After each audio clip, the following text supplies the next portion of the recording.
Episode की शुरुआत में हमें गर्ल्स हॉस्टल की झलक मिलती है और हम देखते हैं कि यंग रो को कॉल के लिए बुलाया जाता है क्योंकि उसका कॉल आया हुआ था, जिसे अटेंड करने के लिए यंग रो दौड़ी दौड़ी जल्दी से फ़ोन काउंटर पे जाती है।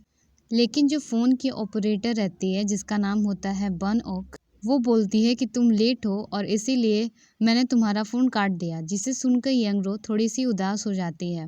फिर बन ओक उसे कहती है कि अरे वो तो ऐसे ही मजाक कर रही थी और उसे कॉल अटेंड करने के लिए बोलती है। फिर हम कैंटीन में देखते हैं कि यंग रो की फ्रेंड सियोली उससे पूछ रही होती है कि किसका कॉल आया था, कहीं ये वही इंजीनियरिंग मेजर वाला लड़का तो नहीं जो अगले दिन मिला था। तो उसका जवाब देते हुए यंगरो बोलती है कि नहीं, उसके दादे का कॉल था जो उसके हालचाल को पूछना चाहती थी कि वो हॉस्टल में ठीक से रह रही है या नहीं। फिर सॉल ही यंगरो से मजाक करते हुए कहती है कि तुमने हेरोंग का चेहरा देखा था जब उसे पता चला कि ये कॉल तुम्हारे लिए आया है, उसके लिए नहीं, क्योंकि उसको तो लगता है कि हॉस्टल के जितने भी कॉल्स आते हैं सिर्फ उसी के लिए है। मुझे तो बहुत हंसी आ रही थी उसका चेहरा देखकर। लेकिन जैसे ही यंग रो हेरोंग का चेहरा देखती है तो वो डर जाती है और फिर वो सेओली को शांत रहने के लिए कहती है। इधर जब यंग रो और सेओली खाने के लिए टेबल पर बैठते हैं तब हेरोंग उनसे कहती है कि इस डॉर्मेट्री में 360 लड़कियां हैं और फ़ोन सिर्फ 2 ही है, ये तो सरासर नाइंसाफ़ी है। तो उस पर यंग रो बोलती है लेकिन इसकी एक अच्छी बात भी है, क्योंकि इसकी वजह से हम दौड़ने में तो कम से कम अच्छी हो गई हैं। इस पे सियोली कहती है कि ऐसा तो कुछ नहीं है, अगले दिन मैंने एक फ़ोन कॉल अटेंड करने के लिए इतनी तेज़ दौड़ लगाई थी, लेकिन मैं 30 सेकंड लेट हो गई, इसलिए बन ओक ने उसे कॉल अटेंड नहीं करने दिया। उस पे हेरोंग कहती है कि बन ओक सबको डिफरेंटली ट्रीट करती है, अगर हेरोंग उसकी जगह पे होती तो वो उसका कॉल कभी नहीं काटती। तब सियोली कहती है कि वो कॉल तुम्हारा ही था, जब तुम कल कॉलेज में नहीं थी तब तुम्हारा कॉल मैं अटेंड करने के लिए गई थी। उस पे हेरोंग को गुस्सा आ जाता है और वो बन ओक को भला बुरा कहने लगती है, जिसे सुनकर किम इन जू उसे बोलती है कि उसका भी एक नाम है और उसे इज्जत से पुकारने के लिए। किम इन जू भी यंग रो के ही एक रूममेट रहती है। उस पे हेरोंग किम इन जू से लड़ने लगती है, जिससे देख कैंटीन की सारी लड़कियां चौंक जाती है। यंग रो इस लड़ाई को ख़त्म करने के लिए बीच में आती है और उन दोनों को शांत करती है। फिर इधर हम देखते हैं कि कुछ एलाइट ग्रुप के लोगों की मीटिंग चल रही होती है, जिसमें वो इलेक्शन कैंपेन के बारे में डिस्कस कर रहे होते हैं। वो लोग ऑपरेशन फिनिक्स के बारे में कुछ बोल रहे होते हैं, जिसके बारे में उनका हेड उनसे पूछता है कि वो कैसा चल रहा है। तो उसके मेंबर्स जवाब देते हैं कि ऑपरेशन फिनिक्स अच्छे से चल रहा है, इसमें कोई दिक्कत नहीं है। तो उसका हेड बोलता है कि इसमें कोई दिक्कत आनी भी नहीं चाहिए। इधर हम देखते हैं कि एलाइट ग्रुप के जो मेंबर्स हैं उनकी पत्नियां भी एक दूसरे से कम नहीं है, इनके बीच भी अलग ही टसन चल रही है। इधर ये एक दूसरे को नीचा दिखाने में लगी हुई है। फिर हमें एक लेडी दिखती है जो साउथ कोरिया की सीक्रेट एजेंट होती है, जो अपने बॉस को कुछ इम्पोर्टेंट इन्फॉर्मेशन बता रही होती है। तभी उसका बॉस उसे बताता है कि ब्लैक टाइगर फिर से वापस आ गया है, जिसे सुनकर वो थोड़ा सा चौंक जाती है और फिर वो ब्लैक टाइगर से मिलने मीटिंग रूम में जाती है, जहाँ पे ब्लैक टाइगर अपने कलीग के साथ एक केस डिस्कस कर रहा होता है। ब्लैक टाइगर कोई और नहीं बल्कि लिंग गोंग मो नाम का एक स्पेशल एजेंट होता है, जो ब्लैक टाइगर के नाम से फेमस है। वो मीटिंग में बताता है कि वो यहाँ एक नॉर्थ कोरियन स्पाई को पकड़ने आया है, जिसे वो जर्मनी में पकड़ने में नाकाम रहा था और जिसका पीछा करते हुए जर्मनी में उसने अपने कलीग को खो दिया। फिर वो उन्हें बताता है कि नॉर्थ कोरियन स्पाई अपने आप को बर्लिन यूनिवर्सिटी का एक ग्रेजुएट बताता है, जो अपनी मास्टर्स के लिए यहाँ पे रिसर्च करने आया है और आसानी से इम्पोर्टेंट लोगों से कनेक्शन बनाकर उनसे इम्पोर्टेंट इन्फॉर्मेशन ले लेता है। फिर वो उन्हें बताता है कि इसके फेस, नेम और एज का कोई अता पता नहीं है और उसे पता चला है कि ये नॉर्थ कोरियन स्पाई अभी सियोल में ही है और किसी इम्पोर्टेंट मिशन पे यहाँ पे आया है।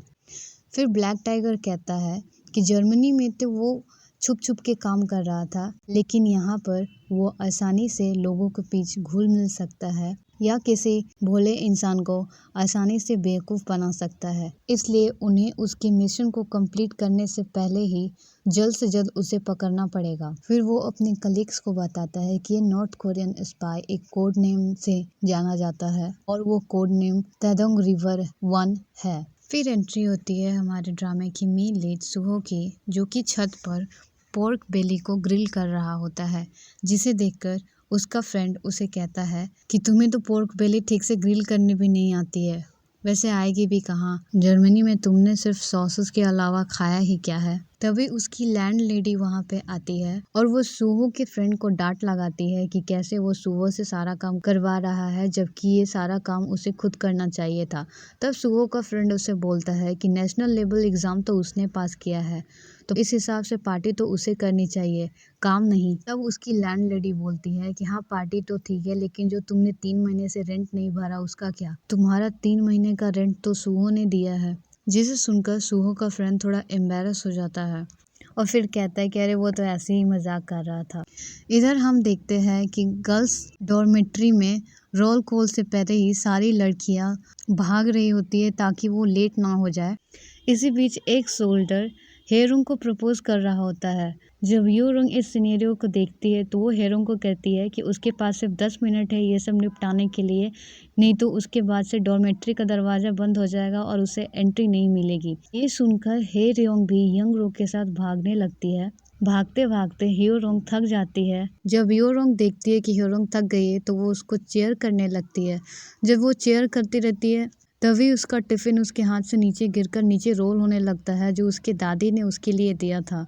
ये देखकर योंगरो की हालत ख़राब हो जाती है और फिर वो टिफ़िन के पीछे भागने लगती है। इधर सारी लड़कियां रोल कॉल के पहले ही डॉर्मेट्री में पहुंच जाती है, लेकिन गेट कीपर यंगरो को ना देखकर थोड़ा सा परेशान हो जाता है कि 9 तो बज गए हैं लेकिन ये लड़की अभी तक पता नहीं कहाँ पे है। इधर 9 बजते ही हॉल डायरेक्टर इंस्पेक्शन करने के लिए अपने ऑफिस से बाहर निकलती है, जिसको देखकर गेट कीपर थोड़ा सा परेशान हो जाता है। गेट कीपर को परेशान देख बनोंग उसके पास आती है और उससे पूछती है कि वो इतना परेशान क्यों है। तब गेट कीपर अंकल उसे बताते हैं कि अभी तक यंगरो डॉर्मेट्री में वापस नहीं आई है, जिसे सुनकर बनोंग भी परेशान हो जाती है। इधर hall director gatekeeper uncle को दरवाजा बंद कर चाबी मांगती है। जब गेट कीपर अंकल गेट बंद करने जा ही रहे होते हैं तभी वहाँ पे यंगरो आती है, जिसे देखकर गेट कीपर अंकल उसे बोलते हैं कि वो अभी दरवाज़ा नहीं खोल सकते क्योंकि सामने हॉल डायरेक्टर खड़ी है। वो उसे कहते हैं कि अभी के लिए वो कहीं छुप जाए। फिर वो ताला बंद करके चाबी हॉल डायरेक्टर को दे देते हैं। जब वो वापस गेट के पास आते हैं तो वो देखते हैं कि यंगरो वहाँ पे नहीं है, बल्कि वहाँ पे एक टिफ़िन रखा हुआ है। तो वो थोड़े से परेशान हो जाते हैं कि आखिर यंगरो कहाँ चली गई।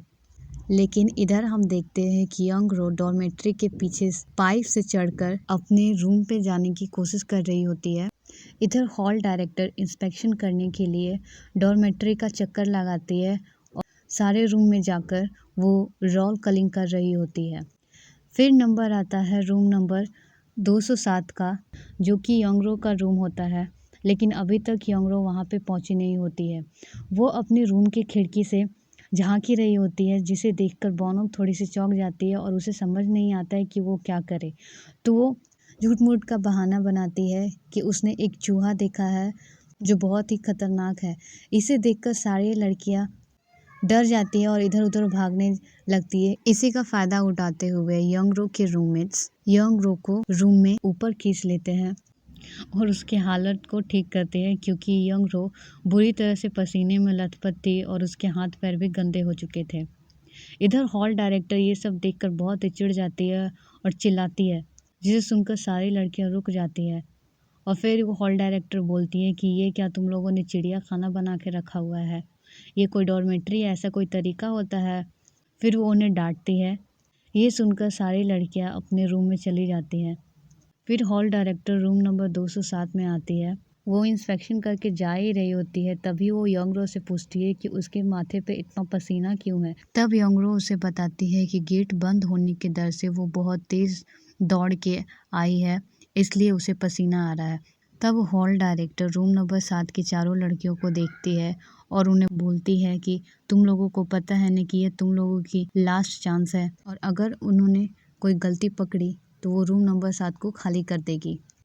फिर इतने सारे ड्रामे के बाद यंग रो गेटकीपर अंकल से मिलने जाती है, क्योंकि उसे पता रहता है कि उसका टिफिन गेटकीपर अंकल के पास ही होगा। यंग रो को देखकर गेटकीपर अंकल बहुत ही खुश हो जाते हैं। फिर वो उसे बताते हैं कि वो बहुत डर गए थे क्योंकि उन्हें लगा कि यंग रो आज पकड़ी जाएगी। फिर वो यंग रो को उसका टिफिन देते हैं। यंग रो अपना टिफिन खोलकर उसमें से राइस केक निकालती है और गेटकीपर अंकल को देते हुए कहती है कि ये आपके लिए है, क्योंकि आपको राइस केक बहुत ज्यादा पसंद है। फिर वो गेटकीपर अंकल से विदा लेती है और बन ऑक को थैंक यू करने जाती है, क्योंकि उसकी जान आज बनों की वजह से ही बची थी। वो बनों के पास भी जाकर राइस केक उसको देती है और उसको थैंक यू बोलती है, लेकिन बनोक उसे बोलती है कि अगर यंगरो उसे थैंक यू बोलना चाहती है तो उसे एक रोमियो जूलियट का इंग्लिश वर्जन बुक ला कर दे, क्योंकि वो उसे पढ़ना चाहती है। जिसके लिए यंग रो राजी हो जाती है और वो बोलती है कि ठीक है, सुबह होते ही उसे रोमियो जूलियट की कॉपी मिल जाएगी। इधर साउथ कोरिया के सीक्रेट एजेंट्स की मीटिंग हो रही होती है, जिसमें वो बताते हैं कि कैसे उन्हें प्रोफेसर हान पे नजर रखना है, क्योंकि वो ऑपोजिशन लीडर के एक ब्रेन की तरह फंक्शन करते हैं, जिसको कम्युनिस्ट पार्टी फंडिंग कर रही है। इधर डॉर्मेट्री में सारी लड़कियां अपने लेटर को ले रही होती है, लेकिन यंग रो के लिए कोई लेटर नहीं आया होता है, जिसकी वजह से वो थोड़ी सी मायूस हो जाती है और बन ऑक से इसके बारे में कंप्लेन कर रही होती है कि कैसे उसके इकलौते भाई ने उसके लिए लेटर नहीं लिखा। फिर बनोक उसे बोलती है कि जब लड़के मिलिट्री में जाते हैं तो वो अपनी बहन के लिए नहीं बल्कि अपनी गर्लफ्रेंड के लिए लेटर लिखते हैं। तब यंगरो उसे बोलती है कि उसे पता है कि उसके भाई का कोई गर्लफ्रेंड नहीं है, तो कम से कम उसको तो लेटर लिखना चाहिए था ना। इस पे बनोक उसे बोलती है कि शायद तुम्हारा भाई बहुत ही बिजी होगा, इसलिए उसे टाइम ही नहीं मिला होगा। फिर यंगरो बनोक को रोमियो जूलियट की इंग्लिश वर्जन की कॉपी देती है, जिसे देखकर बनोक बहुत ही खुश हो जाती है। इसी बीच उन्हें एक कॉल आता है, जिसको यंगरो अटेंड करती है, और ये फ़ोन कॉल किसी और का नहीं बल्कि सूहो के फ्रेंड का ही होता है, जो कि अपने फ्रेंड्स के साथ रूम नंबर 207 की लड़कियों के साथ एक ग्रुप ब्लाइंड डेट पे जाना चाहता है। फिर योंगरो उसे बताती है कि रूम नंबर 207 में 4 लड़कियां हैं, तो सूहो का फ्रेंड बोलता है कि हाँ, हम भी 4 ही हैं। फिर वो उन्हें अगले दिन 3 बजे ग्रुप ब्लाइंड डेट के लिए रोम कॉफी शॉप में इनवाइट करता है, जिसके लिए यंगरो मान जाती है। इधर जब यंगरो फोन रखती है तो वो सोचती है कि उसके रूम में भले ही 4 लड़कियां हैं, लेकिन उसे पता है कि किम इंजू डेट पे जाने के लिए रेडी नहीं होगी। इस बात को सुनते ही बनोक उसे बोलती है कि क्या वो हेरोंग से रिक्वेस्ट कर सकती है कि उसे भी इस ग्रुप ब्लाइंड डेट पे ले जाने के लिए। तो उस पे यंगरो कहती है कि ठीक है, वो हेरोंग से इस बारे में बात करेगी। इधर सूहो का फ्रेंड सोचता है कि उसने 4 लड़कों के लिए हाँ तो बोल दिया है, लेकिन वो तो सिर्फ 3 ही हैं। फिर वो उसे याद आता है कि हाँ, वो सूहो को भी लेके जा सकता है। तो फिर वो सूहो के पास जाता है और बोलता है उसे हेल्प करने के लिए, लेकिन सूहो मना कर देता है। तब वो सूहो को बोलता है कि अगर वो मना करेगा तो वो प्रोफेसर हान के साथ उसकी जान पहचान नहीं करवाएगा और उसकी हेल्प नहीं करेगा। ये सुनकर सूहो उसकी बात को मान लेता है। अगले दिन सारे लड़के रोम कॉफ़ी शॉप में लड़कियों का इंतजार कर रहे होते हैं और हम देखते हैं कि सूहो और उसका फ्रेंड कुछ बातें कर रहे होते हैं। सूहो का फ्रेंड उससे कहता है कि वो तो किसी अमीर लड़की से ही शादी करेगा, क्योंकि इन प्यार वार के चक्करों में सिर्फ गरीब लोग ही पड़ते हैं, क्योंकि अमीर लोग की अगर बात करें तो वो सिर्फ पैसों के लिए शादी करते हैं। ये सुनकर सूहो को हंसी आ जाती है।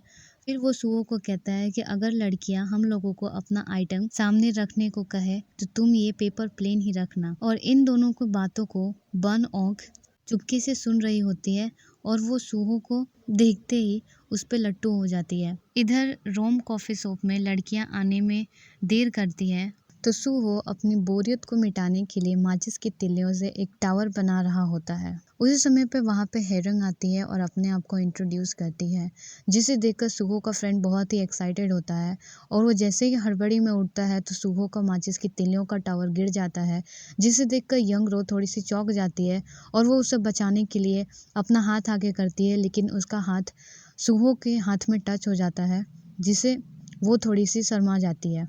फिर इस ऑकवर्ड सिचुएशन से निकलने के लिए वो बोलती है कि कितना अच्छा टावर था। तो सूहो उससे कहता है कि हाँ, ये पूरा होने ही वाला था, सिर्फ एक माचिस बची थी। इधर सूहो का फ्रेंड बोलता है कि हम लोग तो 4 हैं, लेकिन तुम लोग तो सिर्फ 3 ही हो, तुम लोगों ने बोला था कि 4 लड़कियां आई थी।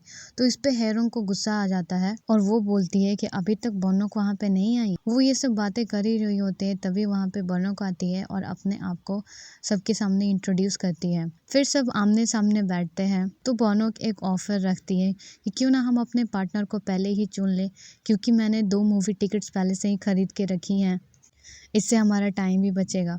तो इस पे हेरोंग कहती है ठीक है, तब हम अपनी आइटम सामने रखेंगे और जो भी लड़का हमारी आइटम को चुनेगा हम उसके साथ डेट पे जाएंगे। ये सुनकर बनोक थोड़ी सी चौंक जाती है और बोलती है कि हम क्यों, बल्कि लड़कों को अपना आइटम सामने रखना चाहिए। इस पे सूहो का फ्रेंड कहता है कि ठीक है, तुम चारों लड़कियां अपनी अपनी आंखों को बंद करो और हम अपने आइटम को टेबल पे रखेंगे और जो भी लड़की हमारी आइटम को चुनेगी हम उसके साथ डेट पे जाएंगे। ये सुनकर चारों लड़कियां अपने आंखों को बंद करती हैं। फिर चारों लड़कों ने अपने अपने आइटम को टेबल पर रख दिया होता है।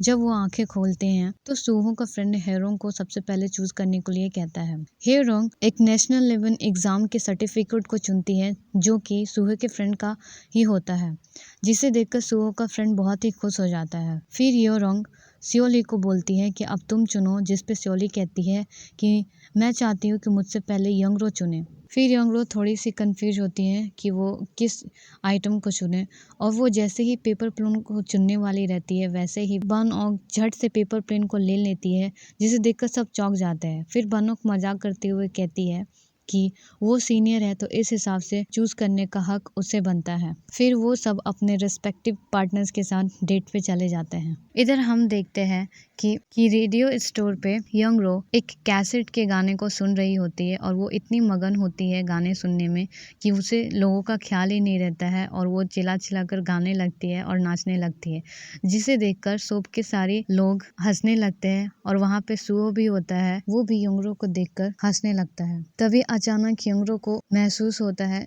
कि वो अभी शॉप पर है। वो जैसे ही पीछे मुड़कर देखती है तो वो देखती है कि सब उस पे हंस रहे हैं। इस वजह से वो थोड़ी सी एम्बैरस हो जाती है और अपना चेहरा छुपाकर वहाँ से जल्दी से भागने का सोचती है।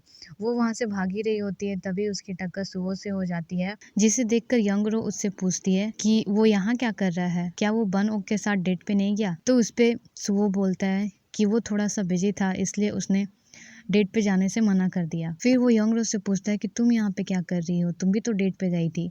उस पे यंगरो कहती है कि उसे भी एक काम था और इसीलिए वो डेट पे नहीं गई। फिर वो सुओ को अवॉइड करते हुए जल्दी से काउंटर पे जाती है और पूछने लगती है कि इसका कितना हुआ, जल्दी से बताइए। जिसको सुनते हुए काउंटर वाला कहता है कि क्या कितना हुआ। फिर यंगरो को महसूस होता है कि इतनी नर्वसनेस में वो कैसेट लाना तो भूल ही गई।